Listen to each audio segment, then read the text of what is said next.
Well, this is known as the Group of Death, Group B, due to the degree of difficulty in the competition within it. Colombia against Peru, with Brazil against Ecuador from the same group to follow here on the same pitch.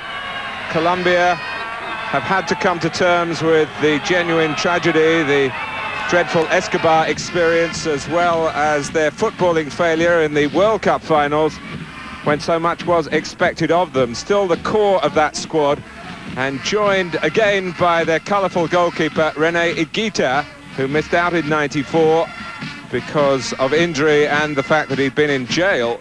But there he is, playing tonight, despite a hand injury which made him doubtful right up till an hour before the game. Colombia only literally revealing their hand, as far as the goalkeeper was concerned, when they arrived at the stadium. Peru have been through a major crisis internationally, but are showing signs of stability under their current coach, Miguel Company. They beat Bolivia last weekend, 4-1 in their final warm-up game. And the side bolstered by Del Solar, a midfield player who earns his living in Spain with Tenerife. Colombia trying to rid themselves of a dreadful 1994 with success in 1995. Trevor Francis, welcome to you. What do you expect from Colombia in particular? What we expected a year ago never happened, did it? It was such a disappointment. So many of the players failed the nation, but I think tonight they've got the chance to put it right. Not an easy game against Peru, but I would expect Colombia, if they play to their potential, to be the eventual winners. The referee is locally based, Ernesto Filippi from Uruguay. We're up in the north of the country. The city of Rivera does border with Brazil. The stadium here has been given a facelift for the Copa America, but the pitch, which has been a new one laid for this competition, has been giving cause for concern. And this match is followed straight away by Brazil against Ecuador. A real double header for the fans here and for all you watching on Sky Sports.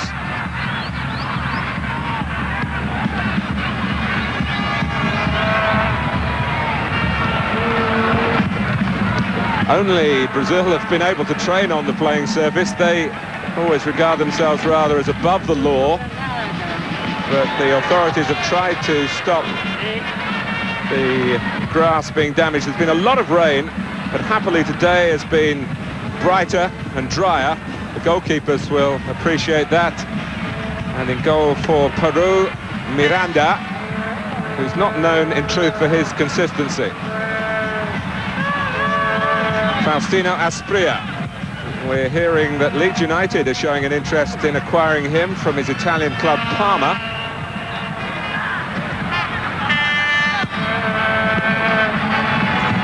They've been calling it the worst crisis in Peruvian football history. You might remember, older viewers, the great Peru sides of the 70s, World Cup quarter-finalists in 1970. They, of course, saw off Scotland in 1978. With the great Cubillas a key figure in both those campaigns.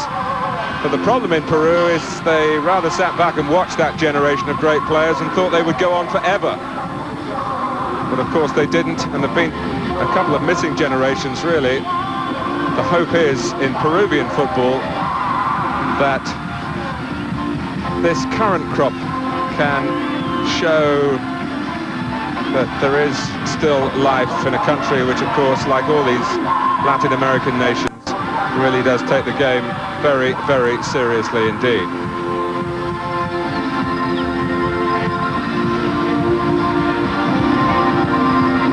But Colombia, the favourites tonight, but they were favourites in the World Cup, of course. Some said they were good enough to win that particular tournament. Instead of triumph, of course, it ended in the most awful tragedy. The Escobar business hopefully laid to rest now, with the killer being convicted only a few days ago to serve 43 years in jail. Number 16, Aristizabal. will be up front with Asprilla for the Colombians. But Trevor, Valderrama's still there in midfield, 33 years old, and a bit of a campaign in Colombia for him not to be involved. What's your view on him? Well, I felt that he was a big part of the reason why they didn't do so well in the USA. I feel that with him in the centre of the midfield, he conditions the play. It becomes far too slow. I'd like to see a much more high-tempo game, but obviously he is a very, very talented player. Let's see how he gets started tonight. Colombia have been playing in the United States last month for the US Cup. They finished runners-up for the host nation. They played 3 matches, won 1-0. That was against Nigeria. They drew 0-0 with Mexico and 0-0 with the United States. They played neat football, but they weren't, as Trevor was suggesting, particularly purposeful. But maybe a bit more so here with Asprilla looking for a fast start. Cleared by Jorge Soto. Valderrama, who loves the ball, but perhaps doesn't always use it as positively as some coaches would advocate. Del Solar in midfield for Peru is such a key man.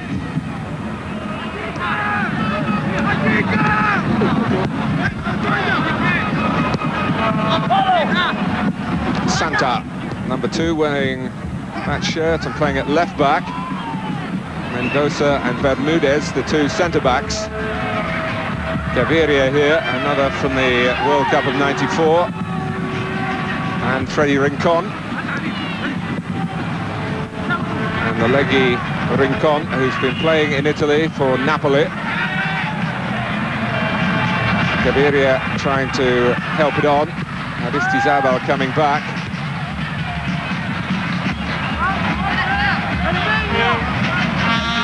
Colombia have never won the Copa America, but Peru have won it twice. For many years, of course, the Colombians were the whipping boys internationally of the South American game. All sorts of confusion about their domestic league. They were banned from FIFA in the early post-war years. There was a time when they attracted, illegally, some top British players out to try and get better money than was available back at home. That didn't work out, and Colombia took a long time to make a really major mark on the international scene. But Rincon and players of his caliber, certainly to be admired. Valderrama trying to let it run. Peru feel that they have made sufficient progress, perhaps not to win this tournament, but to at least be in the shake-up for the quarter-finals. But Trevor, it's going to be very difficult from this group. Yes, with Colombia being the favourites, they've, as we expected, taken the initiative from the start. They're knocking it around, getting plenty of passes, everybody getting an early touch of the ball. But as of yet, they haven't created any chances. I'll be interested to see what style they adopt tonight, because I felt that during the World Cup, it's a very much short passing game. Very, very predictable. I felt they could have lengthened it a little bit at times, especially with the likes of Asprilla up front, who's got such great pace. Forward by Rodriguez. Ramirez is the number 9, who scored a couple of goals in that warm-up game I was talking about against Bolivia. A shot from Palacios. He's come through a very good youth system at his club, Sporting Cristal.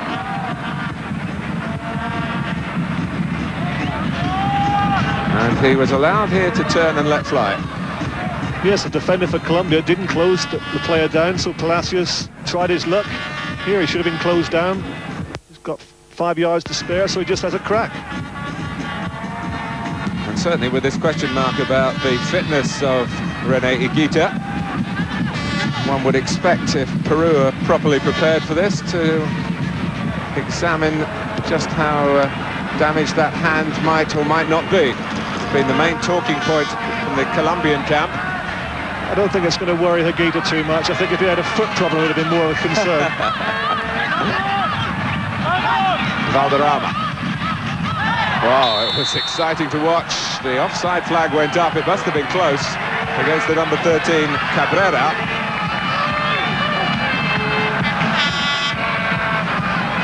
But watching Colombia last year and this year, their problem seems to be to get some forward width into their play.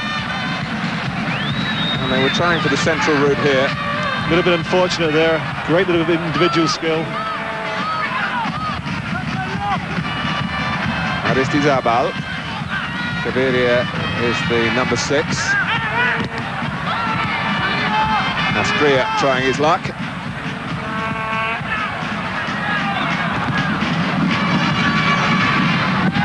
These two nations did contest the final in 1975. One would be surprised if that happened in 1995. But this competition is a great tournament, really. It was first started in 1916. That's 14 years before the first World Cup finals, and getting on for 40 years before a concept of a European Championship started to become a reality. It's been played at various intervals in various ways. It hasn't always been staged in a short period in one country. Indeed, when Colombia and Peru met in the final in 1975, it was home and away, and it went to a third game, which was played in neutral territory in Venezuela. Gaviria. Bermudez.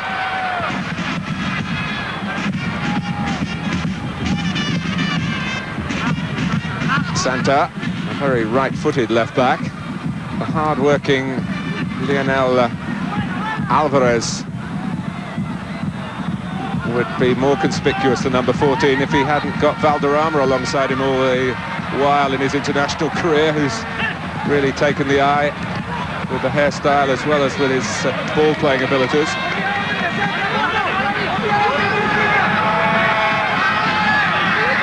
Younger of the Soto brothers, Jorge.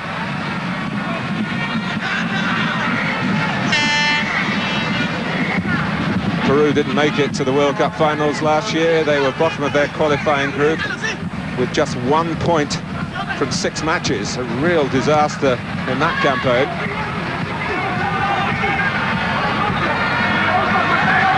There's been a lot of work at grassroots level to try and lift Peru as a footballing nation, but of course it's not a rich country.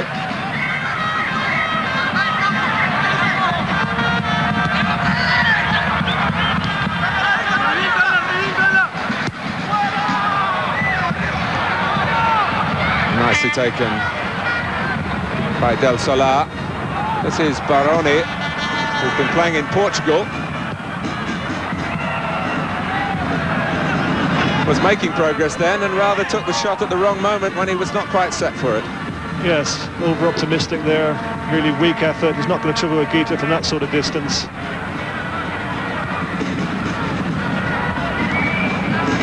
Not a huge crowd at the start of this game, but the stadium filling up with each passing minute, with Brazilian fans expected in vast numbers for this double header, the second leg that they're particularly interested in. Brazil and Ecuador. A very difficult group to predict this, because for all Brazil's wonderful skill that we saw recently in the Umbro Cup and the new side being constructed under the old coach Mario Zagallo, they don't do so well against fellow South American nations. Despite there being plenty of empty spaces here, they're certainly making a lot of noise, those that are in the stadium. Rincon.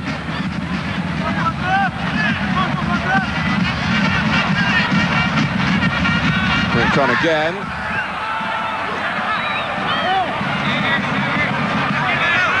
Just a suspicion that Astria was brought down, but Valderrama was chasing in. Ball was too long for him. But a longer pass forward, which isn't always the first nature for the Colombians. It's interesting there, Valderrama making a forward run into the box. It appears that he's rotating a little bit with Rincon. Whenever I've seen Rincon play for Napoli, he seems to be playing in a more advanced position. But often here tonight in his opening 9 or 10 minutes, he's coming much deeper. Yes, I think internationally he is regarded as a midfield player, and certainly one who can take a chance. Valderrama has not got a very good goal-getting record himself in international games.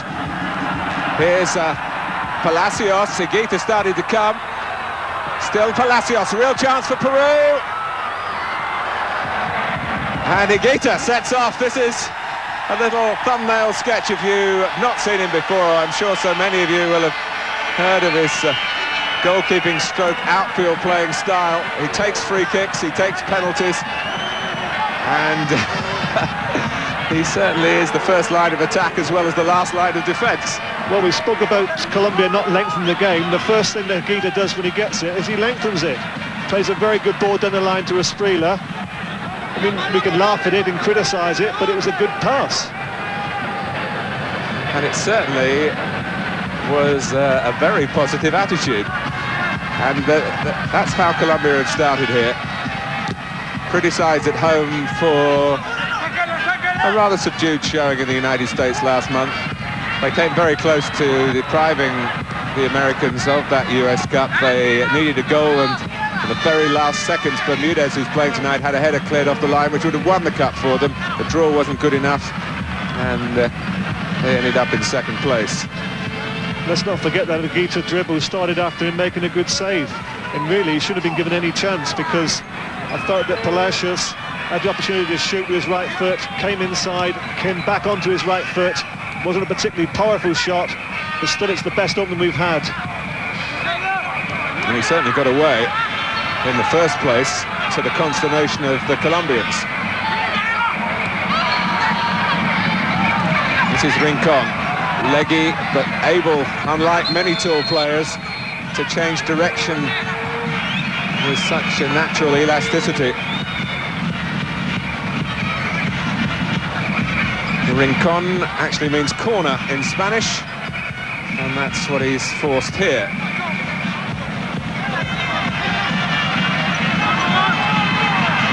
The photographer's getting yet another shot of Valderrama, whose international career appeared to be over.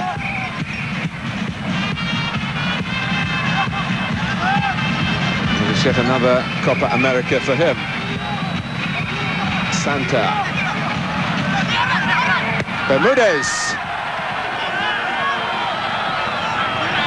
He's one of the newcomers. Of course, sadly, a gap to be filled in the centre of defence with the untimely loss of Escobar. Well, as the ball's flicked on there, he elects to shoot. If he played it across the goal, perhaps Esprilla there stood at the back post would have had a great opportunity to give Colombia the lead.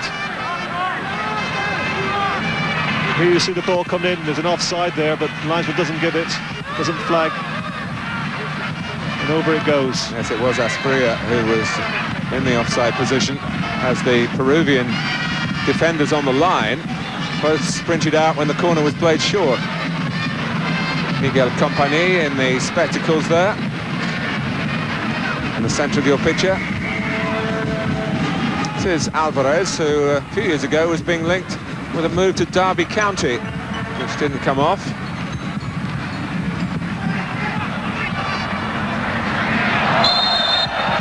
Down goes Carranza.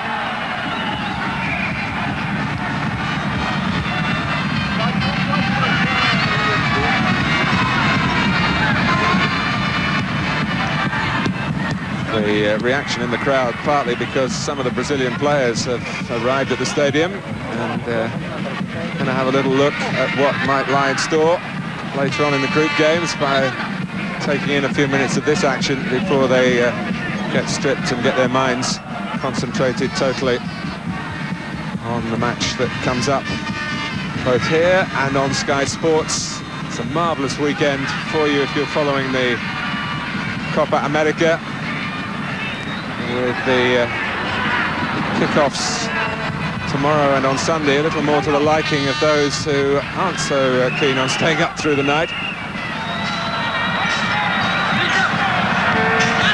Aristizabal. Cabrera trying to be adventurous from right back.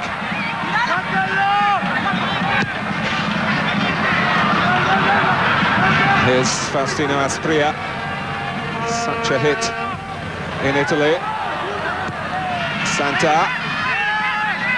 Valderrama. Asprilla, but Peru holding their line on the edge of the area successfully. And Palacios, who's been a good outlet on the right-hand side of midfield and is quite confident in backing his ability on the ball. You mentioned Asprilla being such a hit with Parma. Just wonder why they're going to let him go then if he's been such a hit. Well, it's the foreigners thing, isn't it, with other alternatives now. And I suppose he's a hit on the pitch, but off the pitch he's not quite such a reliable character. His trips back to Colombia have got him into trouble. You remember a couple of years ago he didn't play at Wembley when Parma won the European Cup Winners' Cup because he was injured visiting relatives in Colombia. A true story of that I'm sure we'll never know, but he was certainly injured. Free kick to Peru. Here he is, Asprilla. I know Howard Wilkinson's a very good friend of yours, Trevor. Have you, on the grapevine, been party to the thoughts about Asprilla to Ellen Road? No, that's one thing we don't discuss is players. Howard's got his own views on who he wants, who he doesn't want. But we haven't discussed Asprilla, but he's a player that I've admired, and I know he costs a lot of money to bring into this country, but I'm sure he'd do very well in the Premiership. And these days, of course, the wages are there to pay players who would have expected bigger wages in Italy. This is Rincon, by the way, and not Asprilla having a shot. Yes, I've spoken to one or two of my Italian friends, and all of a sudden they've said that there's such great interest now in Italy, you know, with the Premiership. So many of the players now would like to come and try their luck in our football, and obviously the common denominator is what you just mentioned, the fact that we're paying so well now.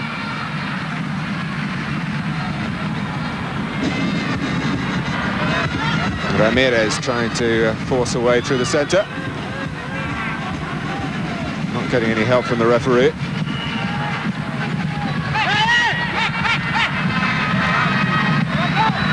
Del Solar.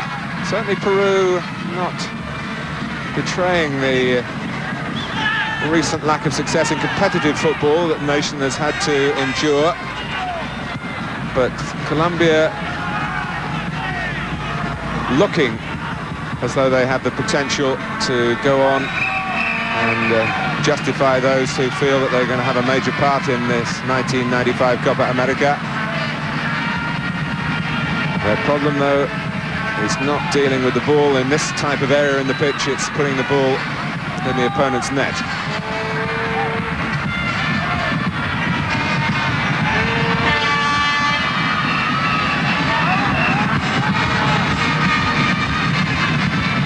Cabrera, who was an attacking midfield player, who's moved into the back line these days.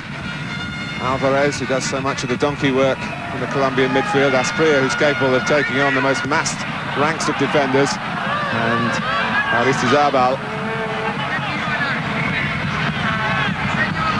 Dario Gomez, the coach, left Aristizabal out of the squad in the United States last month because of disciplinary problems. But he's brought him back here. The players from this distance aren't afraid to shoot, are they? But that's another woeful effort. We've seen 3 or 4 shots now from outside the box without really any conviction at all, and have not troubled the keepers. Carranza getting it forward. Baroni. But it only comes back as far as Asprilla. Oh, some space here for Aristizabal, looking for Rincon in the centre.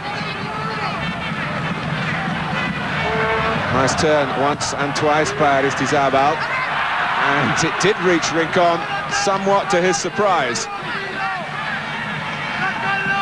Back from the right-hand side from Valderrama. Carranza's header. Del Solar. Peru trying to play their way forward. Alvarez winning it back. Basically his job in there. Cabrera. Palacios. Del Solar taking over. Good tempo to the play.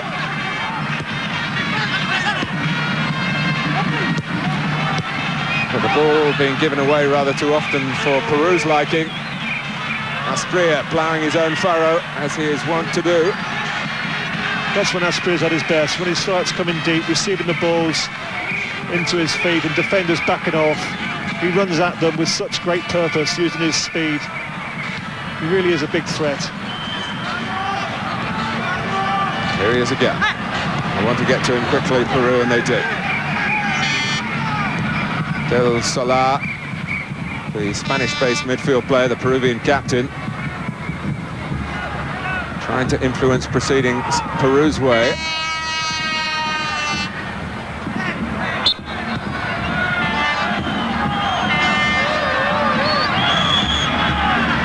The player brought down is Obius.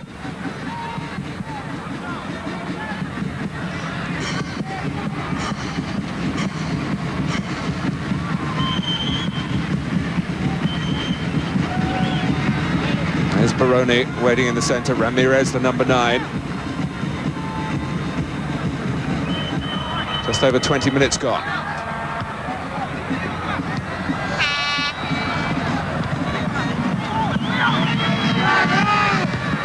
There's no doubt that switching from 2 points for a win to 3 in these international tournaments in the group stages has added much more purpose for the teams, particularly in their opening fixtures, when so often you could almost predict a number of drawn games. Just don't lose the opening game used to be the philosophy, Trevor. No, that's quite correct. Both sides here very keen to get the opening goal. You sense that despite the fact that Palacios missed the best chance, you get the feeling that if anybody's going to score, it's going to be Colombia. They're Asprilla, they're at his worst. Keeping hold of the ball far too long, should have laid it off to a colleague. Loses possession, doesn't bother to chase back.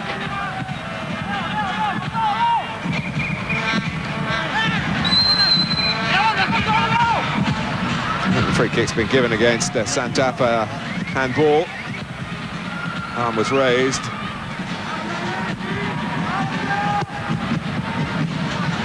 Del Solar has wasted the free kick.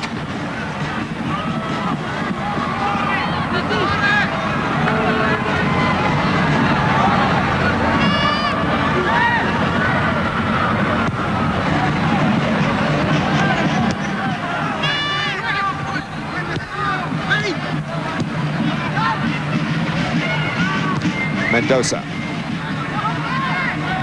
A number of these players, like Bermudez, the number 5, were in the 1992 Olympics with Colombia under the current coach Dario Gomez. Gave them experience of international tournament play.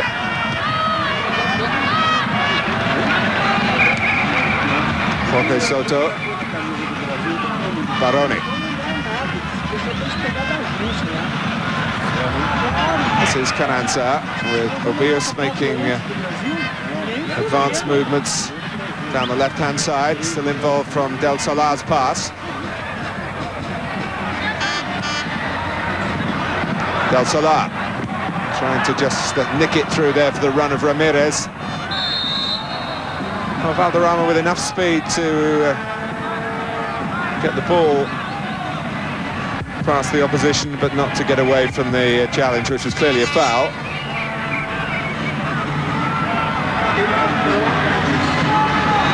Colombia did get to the final, of course, 4 years ago when they were beaten by Argentina. Asprilla. Well, in the end, the cross was just a bit of a disappointment from a player of his class. He did well to accelerate, to make the necessary inches to deliver the ball across the face of the goal, but with no power or precision. Alvarez, Valderrama, miskicked by Gaviria. Obius gets it back for Peru.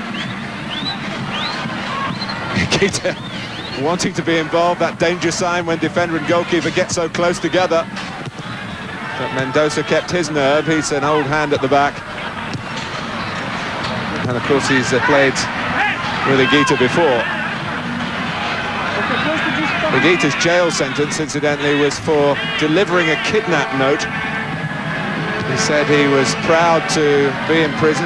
It was against the Colombian anti-kidnapping laws to deliver a ransom note, as Higuita did. And he had to pay a price for it, but Higuita's argument was that he saved a life. And it's hard to argue with that. Bottom line was that it kept him out of the 1994 World Cup finals.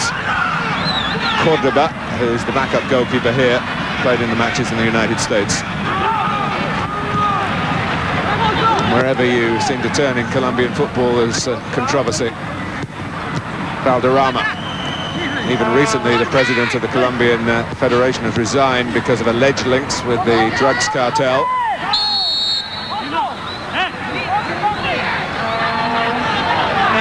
Well, taking all that aside, if you just, as we should, judge what we see on the pitch, there's plenty of talent and a nation hoping to win this particular competition for the very first time. Santa.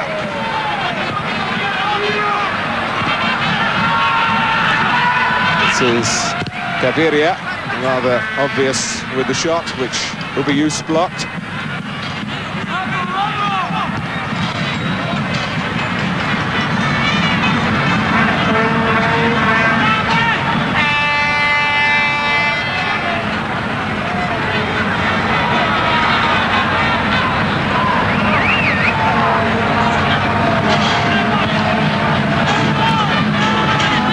Valderrama. That was rather too nonchalant.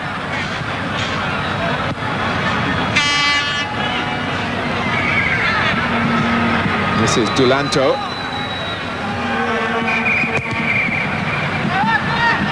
Long for Peru. Bermudez saw it coming. Santa. Alvarez playing in the Copa America for the 5th successive tournament.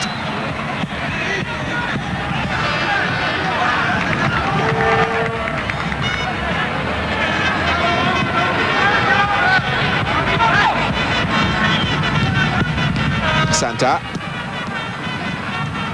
Valderrama playing it and spinning away, but not really concentrating on the accuracy of the pass. But he's certainly trying, Trevor, it seems, to quicken his play a little bit. He certainly in this tournament in the United States was guilty of a lot of self-indulgence on the ball. We haven't seen that in the best part of half an hour here. No, you're right, he's varying it, but I would still like to see him playing a little bit more in advanced areas. I think players of that calibre on the ball, that sort of technique, I think the opposition prefer them to go back looking for it in deep areas where there's no real concern to them. It's when they get in attacking areas, that's where the problems start to rise. Rincon. No 1-2 to be orchestrated there towards the edge of the Peruvian area. Valderrama tries again. Asprilla flattened off the ball. Rincon has the shot. Flies up off Dulanto, but no one attacking it as it dropped from the Colombian point of view.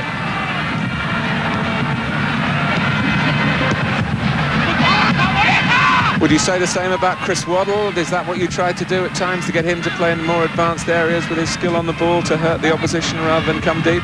Just comparing it with Valderrama? Well, most of your creative players who've got ability on the ball, you want to see them in advanced areas. And Chris is no different. It's the same with Matthew Letitia. If he goes back looking for balls off the back four, you're quite happy.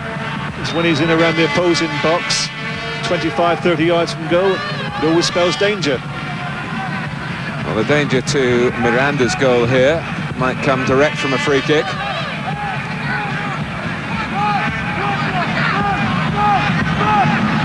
Certainly Aristizabal making sure that the referee knew he'd been touched. Asprilla has been known to curl them. Valderrama is there as well. Asprilla walks away. Valderrama takes.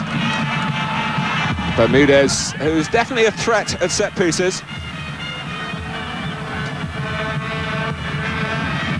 Yes, it was a well-flighted ball there from Valderrama. Looking for Bermudez. He certainly got his head to it, but without any real power and direction.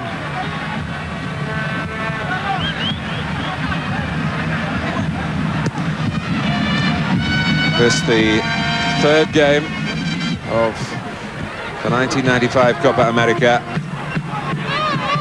and the start of the campaign, and it's sure to be a tough and tenacious one in Group B.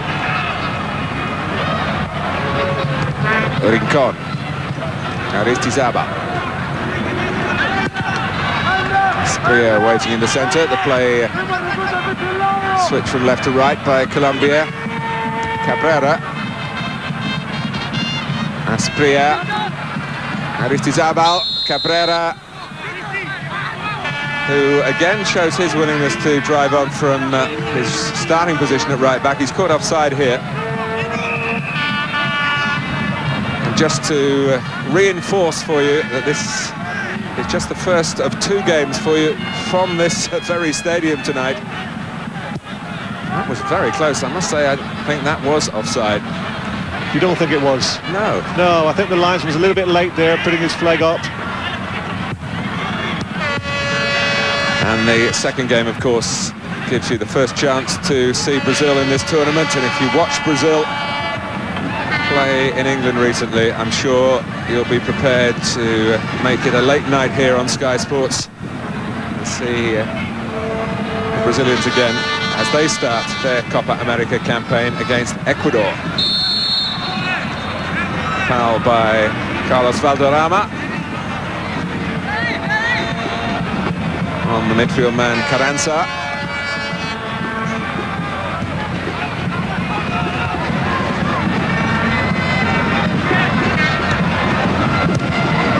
Dulanto, that's one over the top, but not dropping for where Ramirez was hoping to cash in. Easy for Higuita. Bit disappointing there to see Higuita catch that ball. I thought he brought it down his chest. Rincon's ball for Santa. Possibilities for Colombia here, and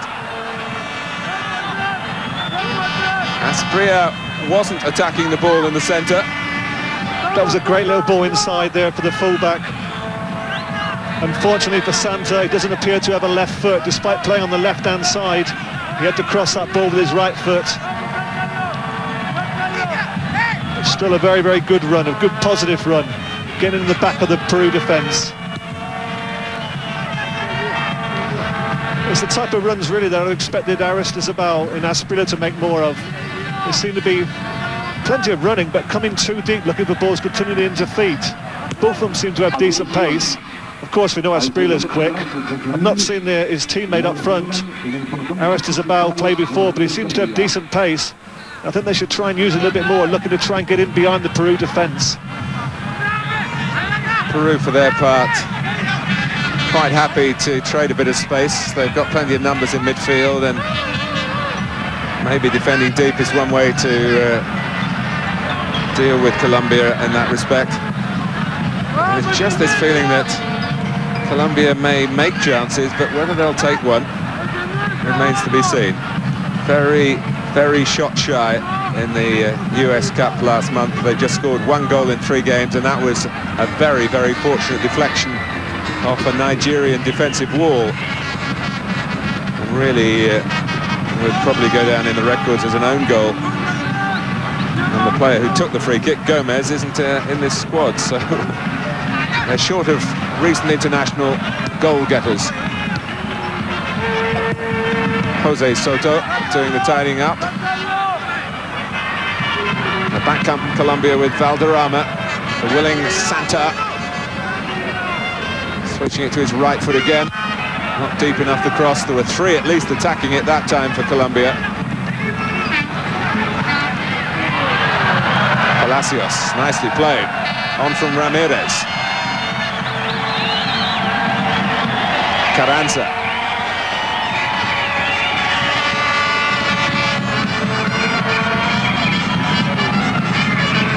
Well, the protection given to this playing surface has certainly helped it. How it will be when Brazil stride out in an hour and a half's time, I wonder, but the opening 34 minutes here hasn't damaged it too much. This is Gaviria. Just delayed it too long, didn't he? Asprilla made his run, got away from his marker. Should have played the ball a split second earlier. Palacios, lovely control. Passed just a yard or so too long. It's not easy though for Colombia, is it? They're getting a lot of players, Peru, behind the ball, especially in defensive areas. And it's the left back, Santos, seems to be getting more space than anyone. He's made a couple of very good positive runs down that left-hand side. That seems to be the outlet. Alvarez looking left. There he is. Yep. Santa. And this time more into the centre.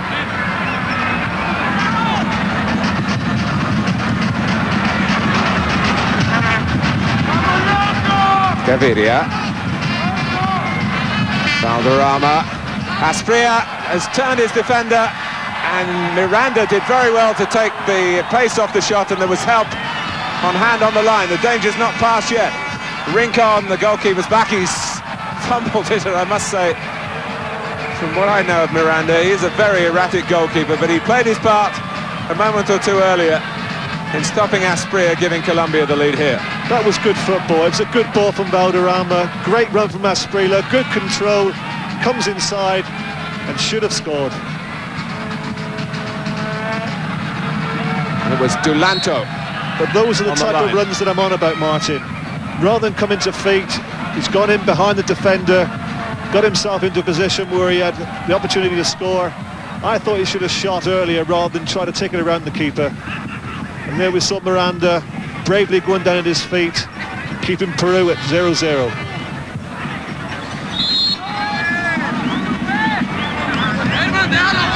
Well, it was certainly the best chance for Colombia. No surprise that it came to Asprilla. Maybe greater surprise in that it wasn't taken.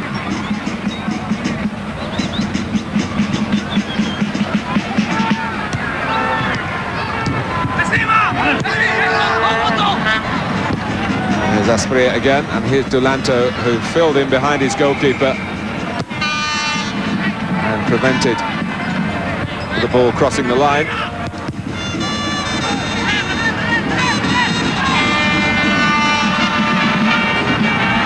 Gita appreciating the outlet on the left that time.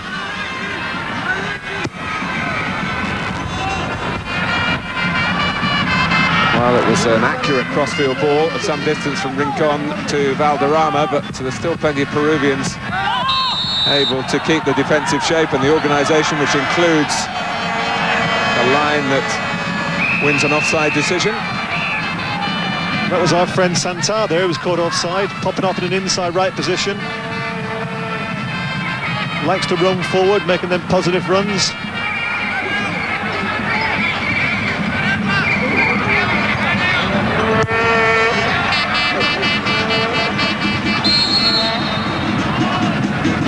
Foul by Bermudez.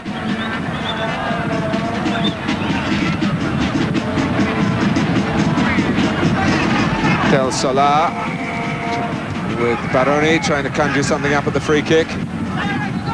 Baroni looked a little bit as though he was taken by surprise to get the ball. And it ends rather tamely for Peru. Del Solar,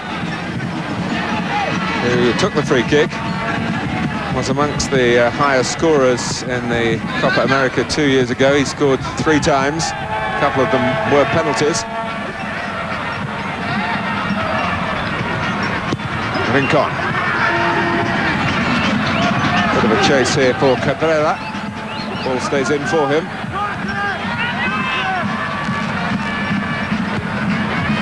Gaviria. Asprilla. Trying to be too extravagant then. Del Solar.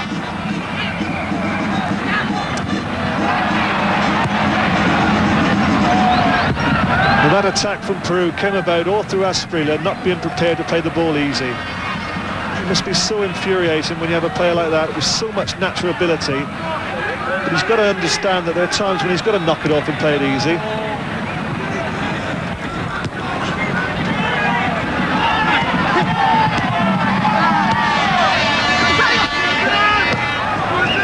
Not quite kept in by Rincon. Well, we're coming to 5 minutes to go to half-time. Those who watched last night's game will perhaps recall that Mexico scored in stoppage time at the end of the first half,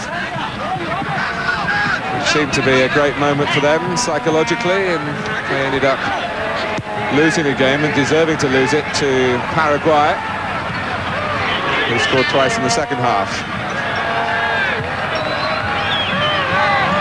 No goals as yet here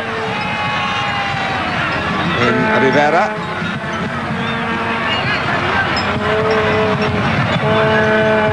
Well, Santa certainly has put plenty of effort into what we've seen so far here, up and down.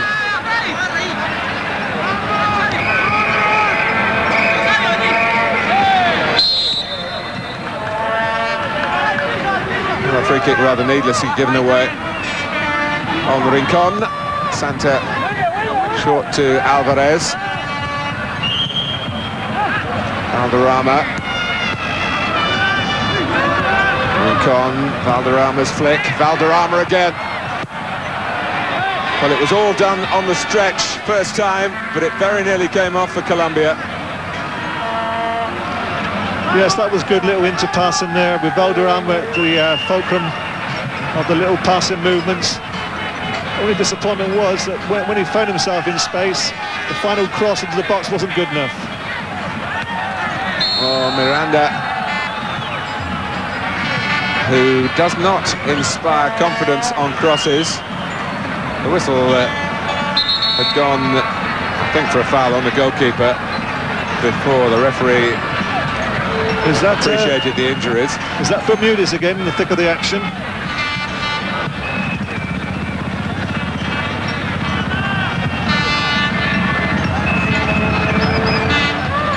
Well, Colombia will know that Miranda is the best of a fairly average bunch of Peruvian goalkeepers, and that they can embarrass him in the air. So great is the predicament in Peru that they were trying to naturalize a Uruguayan to get him into their squad to keep goal in this tournament. That time it was, in fact, Gaviria who was the Colombian in the thick of things. But this was a nice play, and Valderrama trying to steer the cross in, didn't quite hit it hard enough.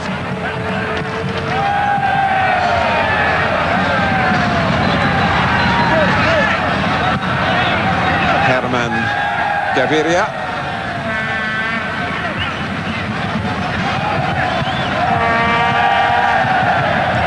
In international tournaments, of course, we've seen the willingness to get, in recent times, outfield players off the pitch very quickly for treatment on the buggies or the golfing carts, call them what you will. But of course, with goalkeepers, it's not quite so easy. Here we see Valderrama, good possession, but the cross not hit strongly enough, and it's an easy clearance for the Peru defence. But we spoke about the 3 points for a win. I don't know whether it's the fact that Peru consider themselves to be inferior to the opposition, but I don't detect a great desire to score a goal. They seem to be defending in large numbers. They've had the one opportunity early on through Palacios, but that's the only time in 43 minutes that they've come near to scoring. Yes, they're certainly making sure that when Colombia have the ball, there are plenty of these distinctive style shirts back goal side. But they're forward here, and Higuita, they're trying to prove you wrong, Trevor. But you're right, there haven't been too many dangerous thrusts, but that was one of them, and Higuita required. It's not a bad cross, that, but full marks to the keeper. He's very alert.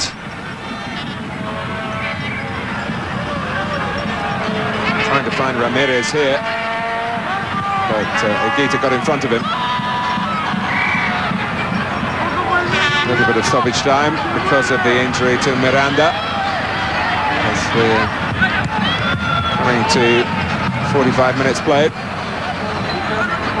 Santa.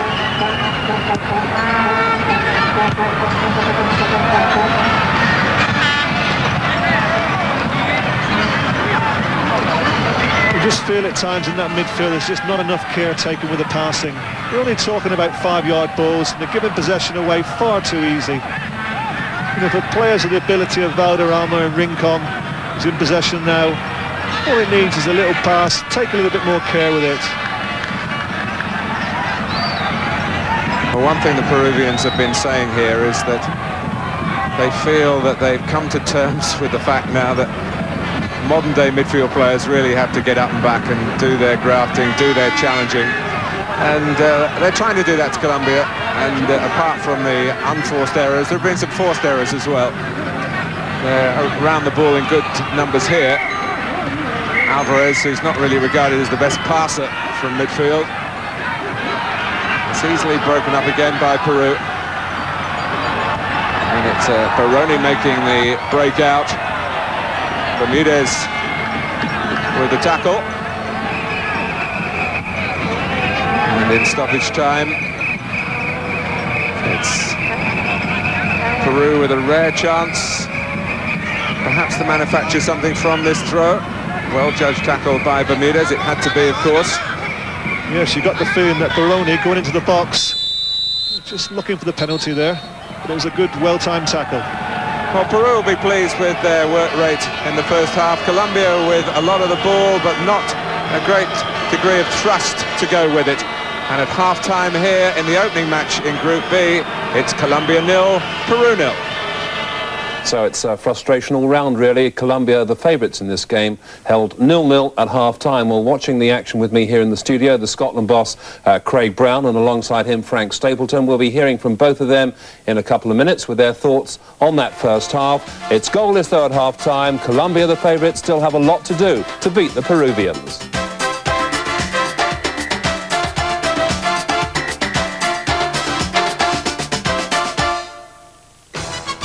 Watching Sky.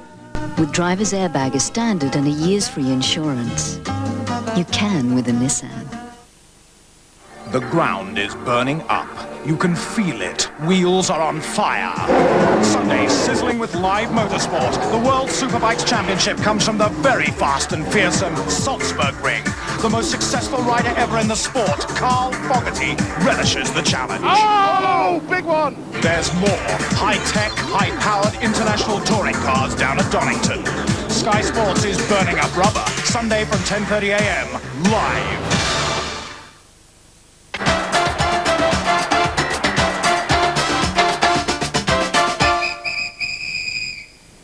So the situation at Rivera Stadium, Colombia 0, Peru 0 in this Group B match, and really disappointing first 45 minutes, but still to come tonight. Brazil, the world champions, against Ecuador, live from that same stadium, coming up later on this morning. Hope you're able to stay with us for that. But joining me here in the studio tonight to share the action is Craig Brown, the Scotland boss, and Frank Stapleton. Craig, first of all, your thoughts on how important this tournament is overall for Colombia, because they were very disappointing in the United States in the World Cup. They really need a good performance here, don't they, to re-establish themselves on the world stage? Yeah, I think you're right. They did have a very disappointing World Cup. In fact, they were a fancied team prior to it, and they didn't live up to expectations. I think there's an attitude problem there. I don't know why, but we look at the kick-off with great interest in Scotland, and we get a positive kick-off means they have a positive attitude. The kick-off was shocking. They played it back, and they never got out their own half for about 2 or 3 minutes, which to me indicated a complacency.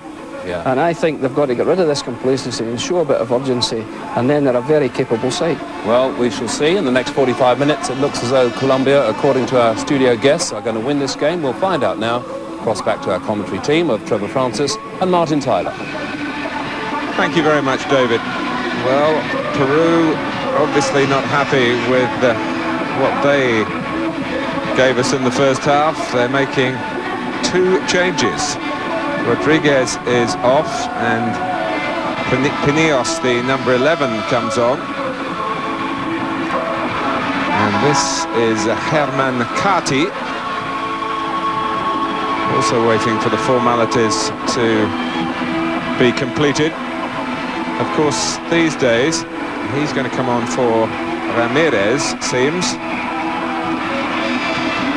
These days, Trevor, you can use 3 substitutes, which for coaches everywhere is going to just make the use of substitutes a little bit, that's 3 outfield players if you wish, going to make it perhaps a position where you can take a gamble like this a little earlier in a game and make a double switch. Yes, it's something that you would not normally do at half-time, bring 2 substitutes on unless you're losing perhaps 3-0. I've seen that happen before. But whether 1 or 2 players here are injured, I'm not sure. I just hope that the 2 that's come on are not another 2 defenders. Well, certainly Rodriguez didn't get involved too much in the game in the first 45 minutes. Ramirez was doing his best up front with Baroni. But there was no obvious sign of injury. But just to emphasize what was being said at half-time, that Colombia really do see this tournament as a chance to put themselves back on the international map. They're trying particularly hard, not just in a football sense, to create a better image after the terrible happenings of 1994, on the field of course, but even worse off it. Forward by Santa, that was rather aimless. Just taking up Craig Brown's point about the complacency in the Colombia team, I don't think this is ever going to change, Martin, unless they leave Valderrama out of the starting lineup. I really do feel that he conditions their play. It's so slow, everything goes through him. You see players just leave it there for a second. That's because Kati certainly wasn't slow for Peru, and there was just a glimmer of an opening through the centre. You see players who are quite near to Valderrama, who are quite capable of passing the ball 5-10 yards, whatever necessary. Rather than do that, they just give it the easy little ball to Valderrama. This is Rincon in a better position. Asprilla going in, gets another bite at it. And by the time that Valderrama elects to pass the ball, decide what to do, the Peru players have reformed, they got back into defensive areas, and they know exactly where the ball's going to go. It's just been the one occasion when Valderrama's played a real talent ball in that first half, and that's when Asprilla had the best chance of the game. Yes, will we still be saying the same of him if Asprilla, as he should have done, had taken that chance? It certainly was the one pass of true quality.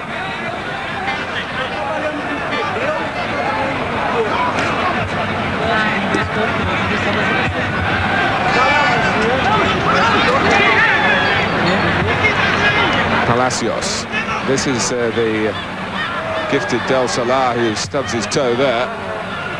Valderrama with a snappy change of direction that time.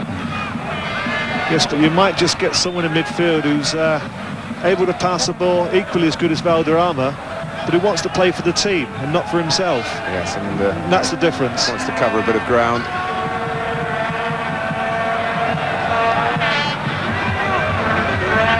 As I said earlier, it is a debate that is very much to the fore in Colombian football circles, but the coach has said Valderrama plays. Now, should Peru do something surprising in the second half and maybe snatch a victory here, well, Valderrama might carry the can for that. Now that I've said that about Valderrama, you could be sure that in the next 5 minutes he'll smash one in from 25 yards. Colombia hope so, and I'm sure our viewers echo that as well.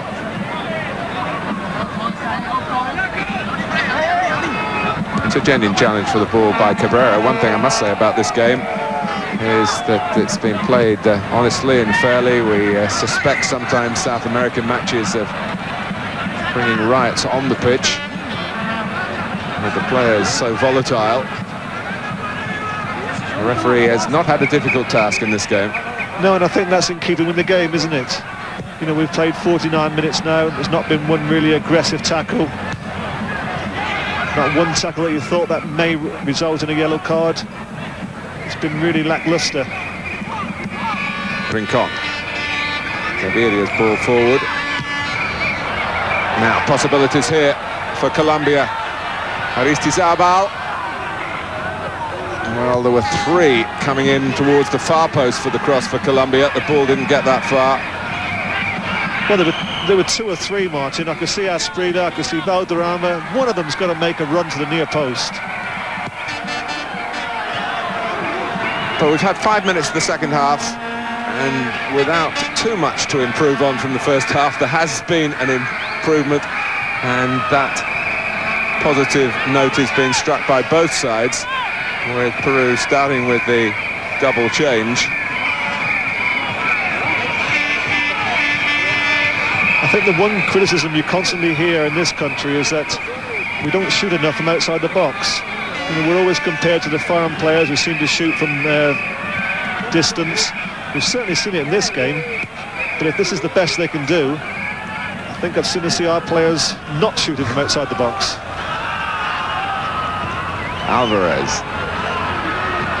It's not been a difficult match for the goalkeepers so far. Higuita, who came back after more than 2 years out of the Colombian side to play in the tournament in the United States last month and to keep 2 clean sheets. His first game was against Mexico when Jorge Campos and all the colour that he provides, that was the opposing goalkeeper, and those 2 certainly dominated proceedings.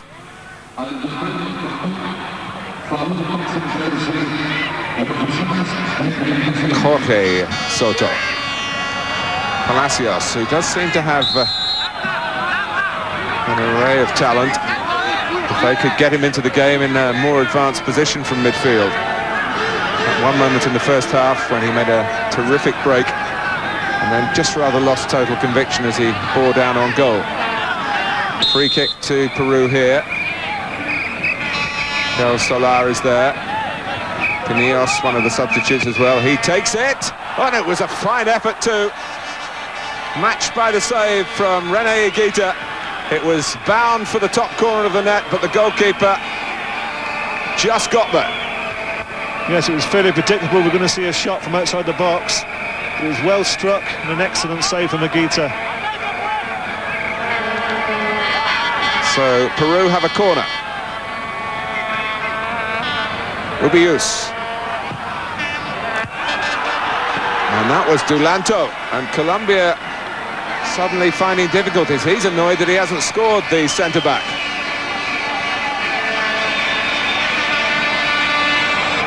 But the earlier save, Higuita seemed to be just slightly troubled about where the post was as he moved to his right. Here, he could have been left stranded. Well, in fact, it was a very poor header, wasn't it? I think that's one of the better crosses we've seen in the game. It was certainly a goal-scoring opportunity. There's no doubt the game has gone up a notch or 2. Alvarez, and maybe Colombia will be provoked here by more positive play from Peru to quicken the speed of their own use of the ball, particularly from midfield. Back comes Rincon.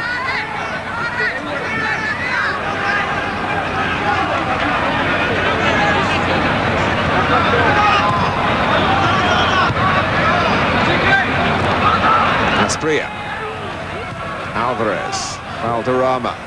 That's a beautifully weighted pass. And Asprilla couldn't get into his stride.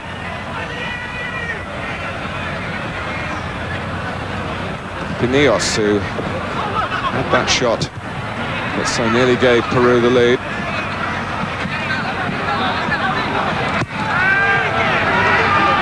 Hacked forward by Higuita. Won by Asprilla, who chases a bit of involvement from Aristizabal as well. And gets a free kick, perhaps somewhat fortunately.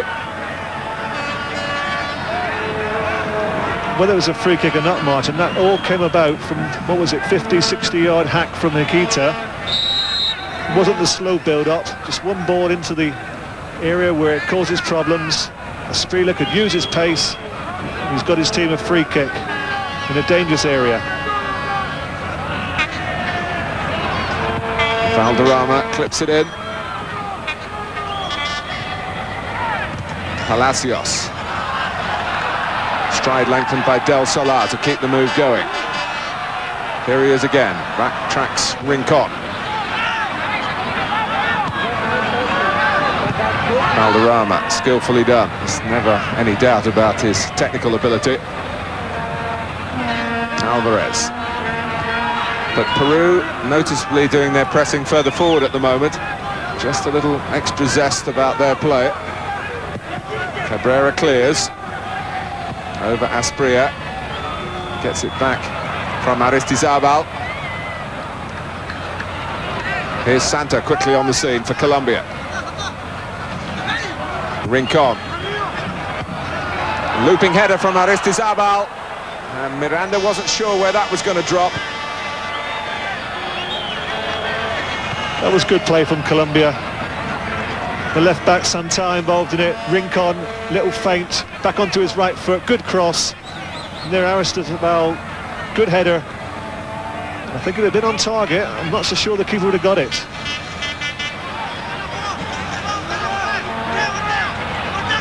Seemed to be struggling, Miranda, there to get to it. It's quite unusual for him not to be involved in the goal kicks, so don't read too much into that. Rincon.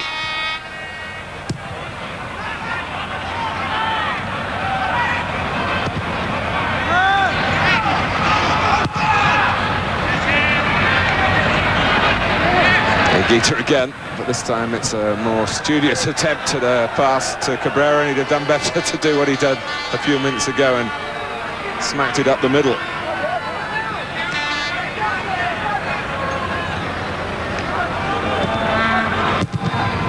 Of course, it was in 1990 that Higuita played in the World Cup finals, when Colombia went out in the first knockout stage to Cameroon, and Higuita, in a glorious moment of failure, was caught in possession at a decisive moment, well out of his penalty area, and Roger Milla scored for Cameroon, and Colombia were on their way home.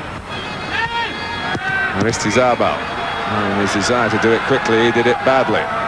He wins it back again, in keeping with the willingness to be more purposeful. Some poor attempts at speeding up the play, but certainly the opening 12 minutes or so of the second half has shown a greater appetite for victory for both sides. Rincon.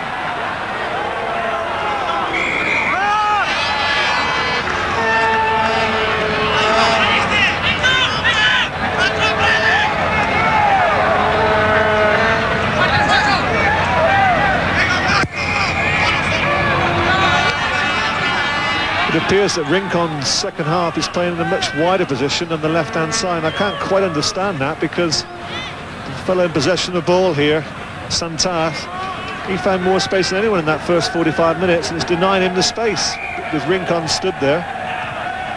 Alvarez. Here's the space well forward this time for Santa to fill. And another willing run. Rincon is there to support him and steer it off infield to Aristizabal. Valderrama. Rivera won it back. Cabrera's there. Peru don't get it out in any control fashion. Carty, one of the two second-half substitutes, mindful of Higuita. Well worth pressing the goalkeeper in those situations, you feel.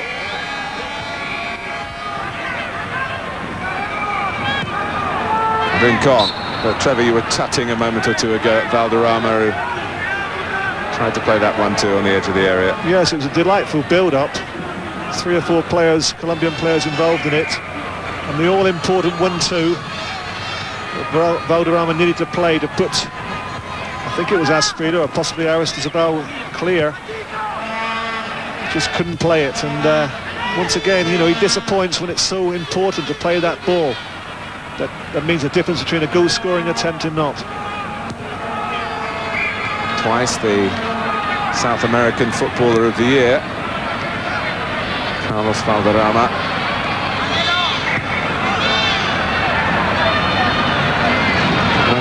frustrates. You just wonder if he'd had a normal haircut, whether he would have been so noticed around the world.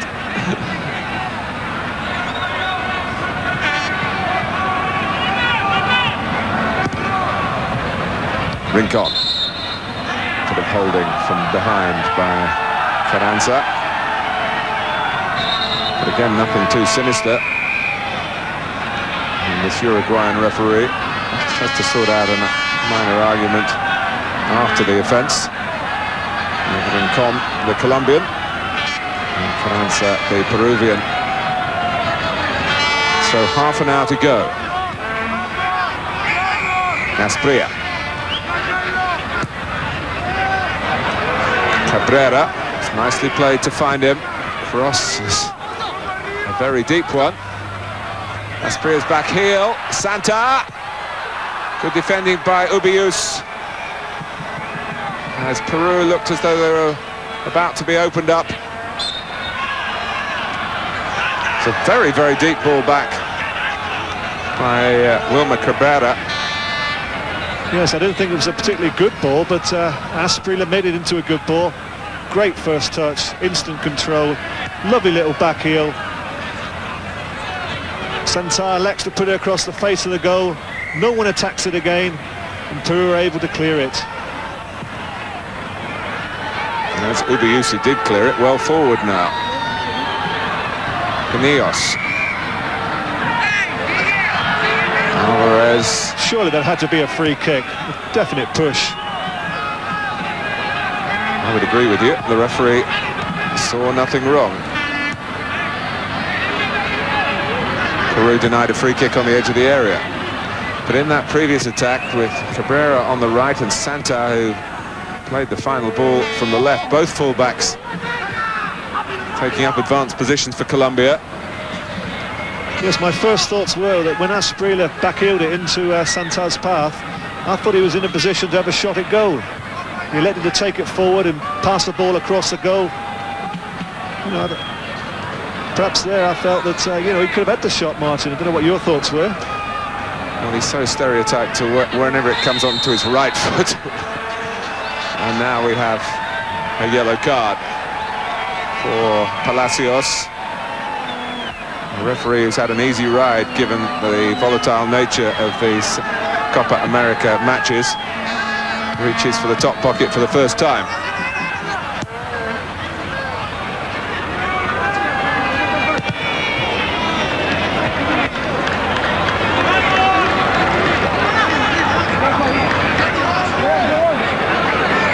Remember, we have 12 nations in this tournament. It always used to be 10, but 2 years ago, Mexico and the United States were invited to make a more workable number.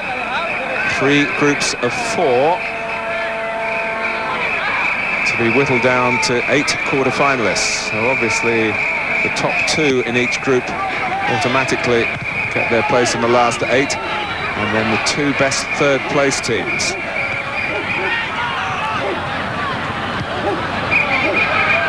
Ubius. That's a deflection. I know some goalkeepers who wouldn't have taken the risk with the referee then and picked the ball up, but Higuita had no doubts, and he was proved to be right. It clearly wasn't an intentional back pass. It's always the thought that the referee might see it that way. Aristizabal with the cross, trying to get it in early. It's a bit of a jump in there. That's a bad tackle. That's a 2-footed jump. I would have thought that merits a yellow card, yes. The challenge by Carranza, and if he'd really made contact with Aristizabal, that yellow could have been red. That was naughty. What's going on, says Colombia's number 16, or words to that effect. Hasn't been that sort of game. But it's an important game nonetheless, and the passion is rising within it. And it's another Valderrama free kick.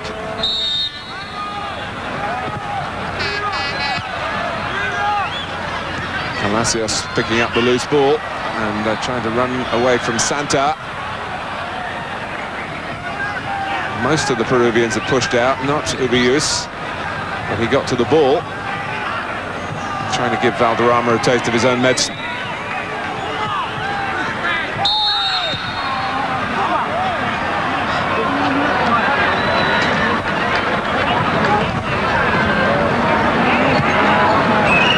Here you see Isabel working back like all good strikers should do. He's worked very, very hard tonight for Colombia up front. If anybody deserves a goal, it's him. But it's still 0-0. I just wish he had an easier name to say. You're doing very well.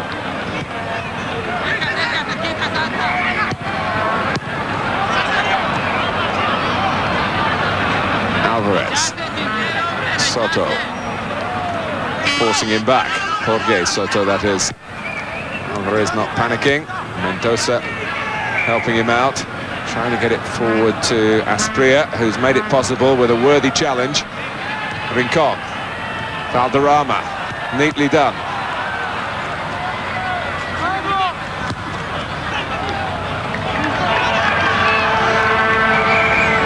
Again, our appetite is whetted, but our hunger for fulfillment to some of this neat play is not wiped away by an opening goal.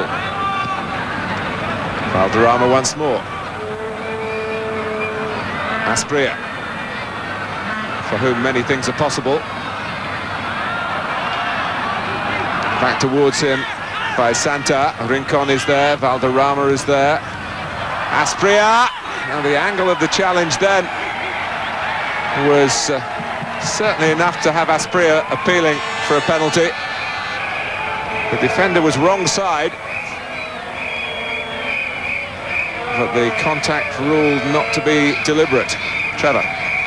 Yes, it was a good pass from Valderrama. Asprilla just pushed there, but the keeper, Miranda, is so alert. Both keepers, that's the feature of the game for me, the way the two keepers come flying off the line. When you come off as quickly as that, you have to be sure you're going to get the ball. Miranda certainly did well.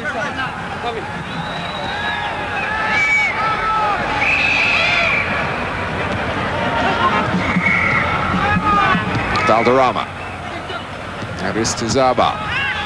And that's going to be a free kick. And Peru giving one or two more away now. As the game just opens up a little bit, maybe a bit of fatigue. There's a lot of mental energy expended, a lot of stress waiting for the opening game. I wonder who'll take this free kick. It's in his contract, isn't it? Maybe not, though. One or two others vying with Valderrama for the right to do it. Do you want to bet? Well, Asprilla might fancy there's a shot on here. Will Valderrama allow him to do so? Gaviria and Mendoza, I think it is, have joined the wall. Asprilla takes! Well, he certainly had the right to take it, because Faustino Asprilla has given Colombia the lead from a free kick here. And there's the somersault that's become his trademark. They've had to wait a long time for the breakthrough. And it was curved round the end of the wall and just in the narrowest of gaps beyond the goalkeeper's dive by the post. Trevor. Yes, it's a great free kick. He deserves to take the free kick because he was the man who was fouled. Takes the ball himself, curls it around the wall, and you can't fault the keeper there. I thought at first perhaps the keeper was a little bit late moving across, but the ball's gone around the wall and into that near post. It's a goal that Colombia have deserved. And let's see the response now from Peru. Have they got the ability to come out and try and get a goal back? I have my doubts. Well, it just reminds us all that this Copa America is full of world-class, talented individuals. Even in a match that hasn't consistently set the pulses racing, there are players before your very eyes who are capable of moments of magic, and that free kick from the top draw.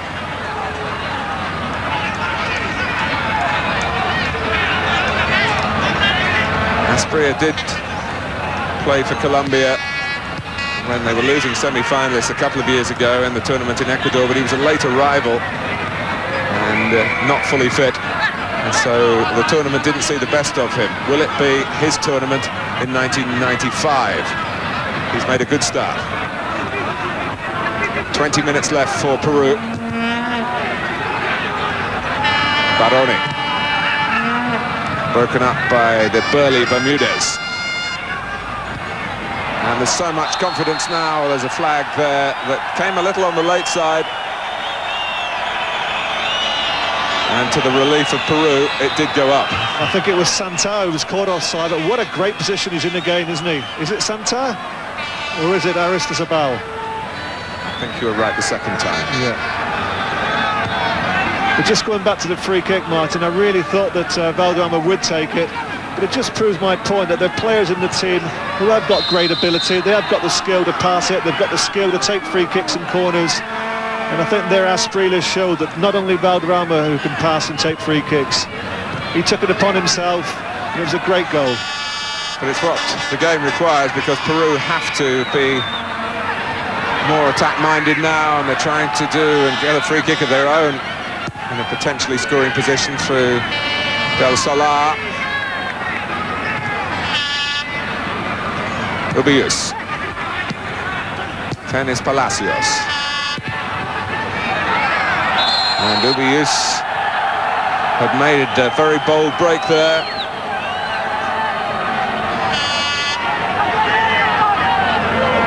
Again, it must have been close.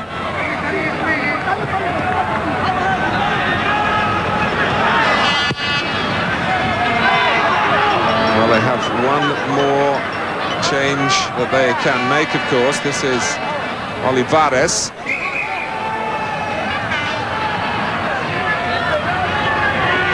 Peru, who made 2 substitutions at half-time, and preparing to make a third, which they are now under the new legislation for substitutions allowed to do, and it doesn't have to be a goalkeeper. It does mean, of course, should Miranda be injured, that someone, an outfield player from those involved in the game, will have to go in goal. Ubius is coming off, so it'll be very much like for like. Percy Olivares is also based like Del Solar in Spain with Tenerife.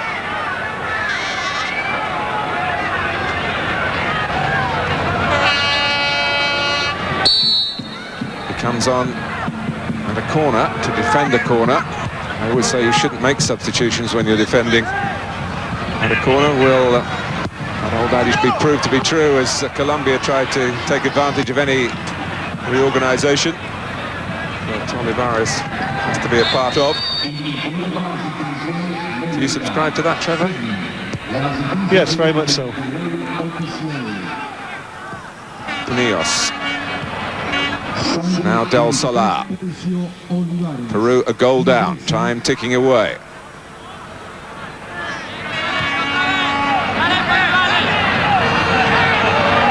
I think the main reason why, Martin, is that quite often the fellow who's coming on as a substitute doesn't have time to get into the box to take his position up. And certainly Olivares is a defender, and he was expected to take on some responsibility at that corner.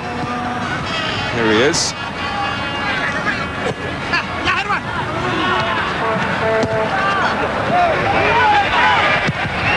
Mendoza smacks it forward. Well, that is come with no guile or thought. Del Solar. Nios. Valderrama. Hard-working Aristizabal back there, even behind him, working in midfield. Valderrama has had the license to move forward this time, and the willingness, that's more to the point. And Aristizabal wishes he'd had another chance at lining up the shot.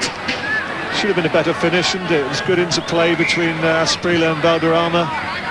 Set up Aristizabal just outside the box. Good control, under no real pressure. It doesn't get closed down. Free shot.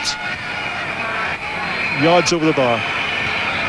With the feeling that more chances will materialise for Colombia with the game in this condition on the scoreline now. Peru have to take a risk or two.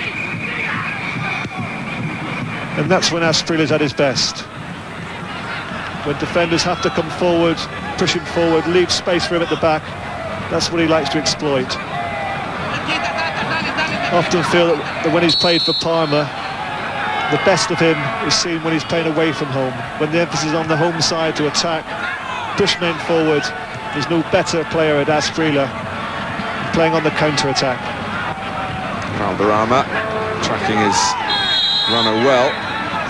Also internationally, of course, Trevor, I'm sure you remember Colombia beating Argentina 5-0 in Argentina in that World Cup qualifier when Asprilla was unstoppable and was at the forefront of the success and the margin of it. And Argentina were caught in that context, chasing a match that moved away from them at a rather astonishing rate in the end, a number of goals scored. Here is Asprilla, stopped by Soto, the elder. Rincon.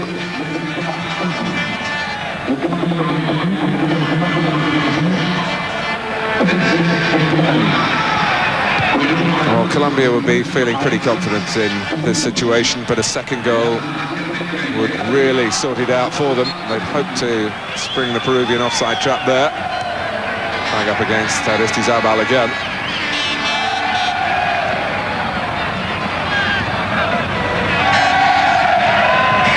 Well, the ball was played, so we can't see clearly, but the suspicion from that is that the linesman got it wrong. Yes, he seemed to time his run well. My first impression was that he wasn't offside.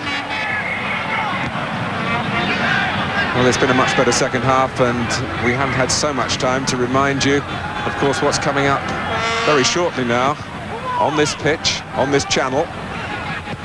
Brazil against Ecuador.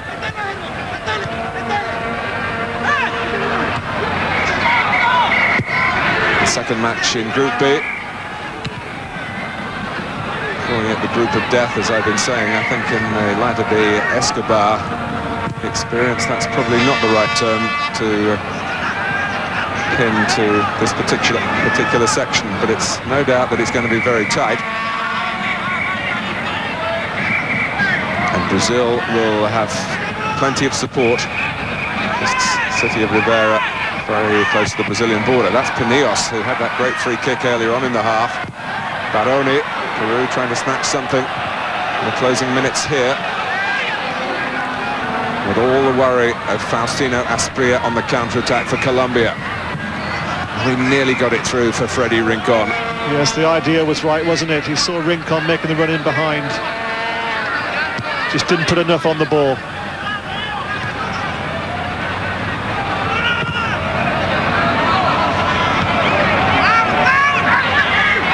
Olivares. Oh, Baroni's turned well. And as he turned, he was being held, or certainly an attempt to impede him. The contact was outside the area, and Baroni going on to have the shot. Yes, I think if Baroni had gone over, he'd probably have won himself a free kick just on the edge of the box. But he stands up because he feels he's got a chance of scoring. We just can't get enough power behind it. This is Santa. A second for Colombia now, and that would surely be game over, but it's not going to happen in this particular attack. Carranza scurrying to act as ball boy. Just saw Baroni there breaking through the Colombia defence, and they haven't done it too many times tonight, perhaps 2 or 3 occasions, but they don't really convince you, do they, the Colombia defence, that they're the best defence in the competition. They haven't really been put under too much pressure, but on the odd occasion, they haven't defended as well as what they should do.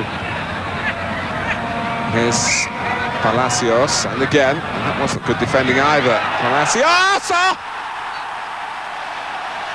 A truly stunning strike. And Colombia have been pegged back here by Palacios. Taking Rene Higuita totally by surprise. There was one chance to clear it for Colombia. They didn't take it. It came back to Palacios. He bent it, he swerved it, he dipped it, and that's the result, 1-1. Well, that's an incredible shot, isn't it? As it leaves his foot, this ball must move about 6 or 7 yards in the air. Goes one way. Your first thoughts are to criticise the Gita, but when you see the ball from behind the goal, it's completely deceived him. Well, the second half continues on this much more up-tempo vein, and is there going to be an upset? Rincon, Valderrama.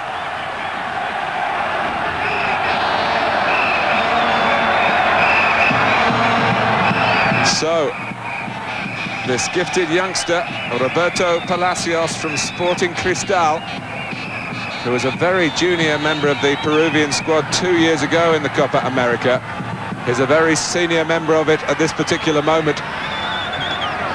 He's pulled a rabbit out of the hat.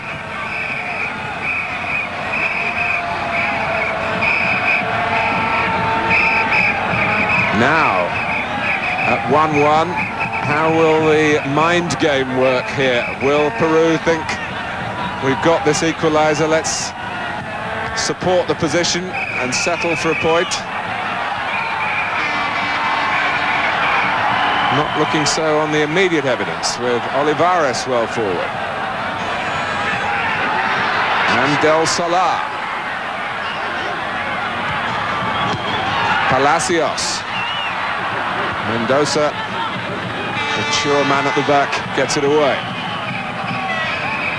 Lovely change of direction from Rincon.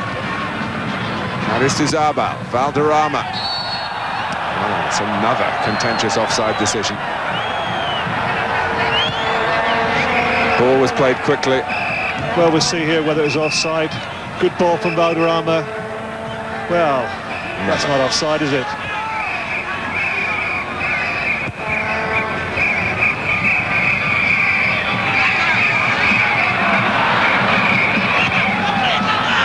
A yellow card for Jose Soto. Not quite sure what for.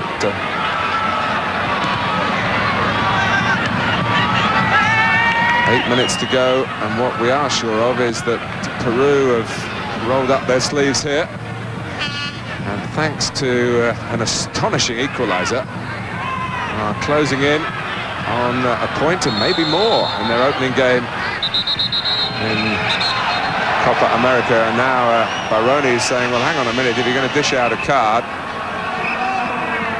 let's see Colombia be on the receiving end.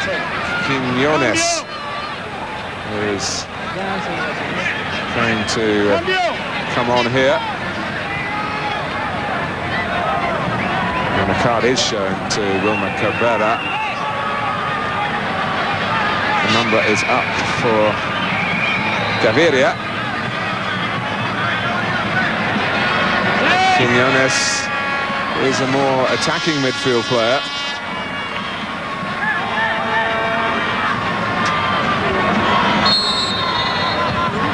And he has a reputation for being able to shoot from long range. A reputation that now belongs to Palacios as well for Peru. Valderrama. Had runners either side. This is Aristizabal. Rincon continuing the momentum of the move. Freddy Rincon for Colombia. Stretching those long legs of his, and now with a chance to cross left-footed. Waste it. Well, the last 10 minutes of the game have been terrific, and it's all come about through Asprilla's opening goal. It's forced Peru to come out to try and attack, and they've showed in the last few minutes that they can attack. And what it's also proved is that Colombia have been not been under any pressure really for 70 minutes. They've shown one or two deficiencies defensively.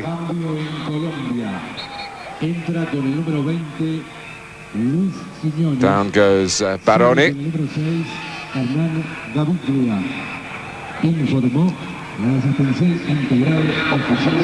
Tumbled by Quiñones. Palacios. Well, he was lucky again, as he was a moment or two before he scored. He was playing a 1-2 off an opponent. Tell me, Pele used to do that quite deliberately and get away with it all the time.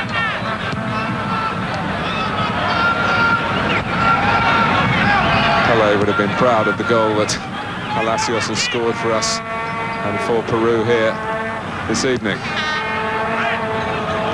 Cabrera. Brazil against Ecuador to come. Will the team of Mario Zagallo show the zip and zest that they did in winning the Umbro Cup, or the Copa Umbro, as I'm sure it's known in these parts.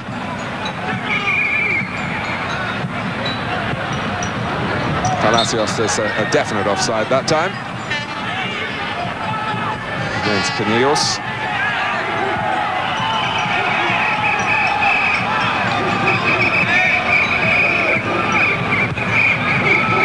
Say that. It's certainly closer than it looked, and it shows again what a difficult job running the line is. Quiñones. Valderrama. Easily cut out by Olivares. Paraguay shocked Mexico last night. A 2-1 win over a team with a greater pedigree on the world stage. Peru trying to manufacture the same scoreline against the much vaunted Colombians. At least much vaunted 13 months ago when they went to the United States. Coming into this tournament with plenty to prove, and not really doing that over 86.5 minutes here, but still an opportunity to turn 1 point into 3 in the closing stages, particularly with Asprilla still trying to weave his magic.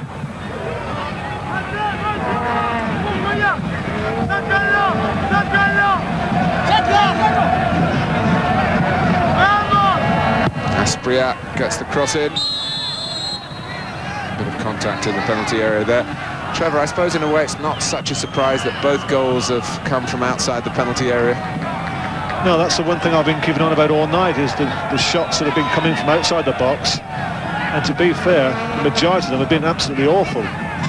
But we've seen two, one a great free kick from Asprilla, superbly curled around the ball. And then that tremendous shot from Palacios, which completely deceived Higuita. Just wonder now if we're going to get a winner.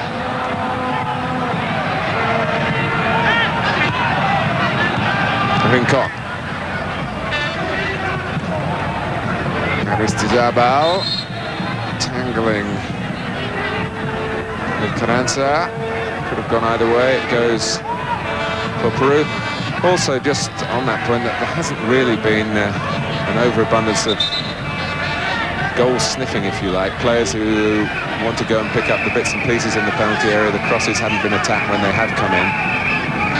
No, there's a real lack of desire, I think, to get into the box and to, really try to score a goal. I've made the point on a few occasions that when crosses have come in, players haven't attacked the ball, haven't attacked the space, I should say. Well, there's one cross that was easy enough for Bermudez to head away. That's a decent try from Del Solar. I think we must have seen, 2, possibly 3 chances in the penalty box all evening. Most of the shots have come from outside the box. Here's another one here. Left foot. Past the post. But with a proper sense of theatre, perhaps the best acts come last on the bill. Certainly a sluggish start to this game, but it's got much, much better. And Brazil waiting in the wings. Actually, the 2 players who have scored the goals, and as I say, there have been 2 memorable goals, are the players that have missed the best chances. Palacios early on in the game, and then, of course, also in the first half, Asprilla. Yes, they've certainly made up for those lax moments, one apiece in the first half. Goals to remember from each of them in the second. Baroni. And his arm was up. And handball, I think, has been given against him as the ball dropped. He was hoping to be able to take that down rather than attack it and go for what they call a one-touch finish with a header or a volley.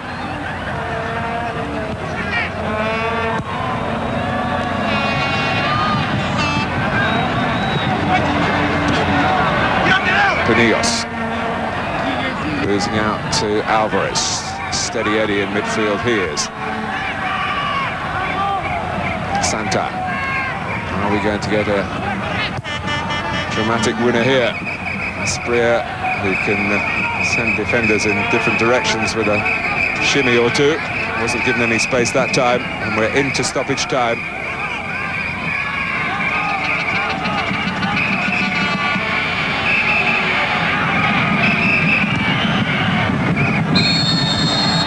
Well, Group B has opened here with a 1-1 draw.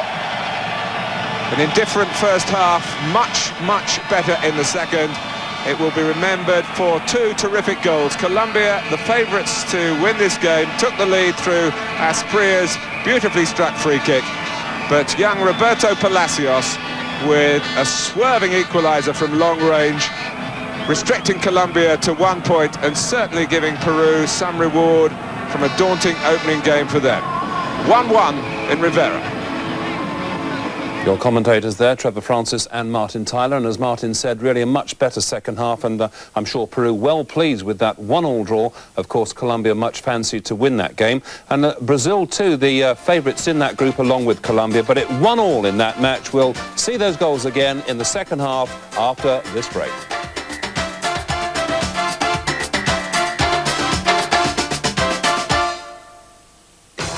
You're watching Sky Sports.